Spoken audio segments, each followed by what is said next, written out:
அவ்வளவுதான்ல, எல்லாம் முடிஞ்சிச்சுல்ல. இனிமேல் நம்ம நினைச்சாலுமே திருப்பி அந்த ஸ்கூலுக்கு போக முடியாதுல்ல.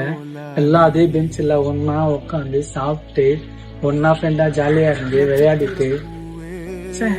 ஆனா இந்த ஸ்கூல் லைஃப இவ்வளவு நாள் மிஸ் பண்ணனான்னு தெரியல. ஆனா இன்னைக்குதான் மனசார சொல்றேன், ரொம்ப மிஸ் பண்றேன். இந்த மாதிரி நாள்லாம் திருப்பி கிடைக்குமான்ட்டு நான் ஏங்குறேன். ஆனா இன்னையோட எல்லாமே முடிஞ்சிச்சு. எல்லாம் வா. என்னது ஸ்கூல் லைஃப் மிஸ் பண்றியா? ஏண்டா டேய், 4ஆம் கிளாஸே முக்கி பச்சனும் உன்னை 5ஆம் கிளாஸ் சேர்க்க மாட்டேன்னு சொன்னதுக்கு உங்க HM கால்ல போயிட்டு காலில் வந்து உனக்கு சீட்டு வாங்கி கொடுத்து உன்னை 6ஆவதுல இருந்து 12வது வரையும் படிக்க வைக்கணும்டா, உன்னை கஷ்டப்பட்டு படிக்க வச்சதுக்கு நீ என்ன பண்ண? ஸ்கூலுக்கு போடானா லீவ் போட்டுன்னு உக்காந்து ஃப்ரீ ஃபயர் ஆடிந்த. சரி, அதையும் நான் விட்டேன்.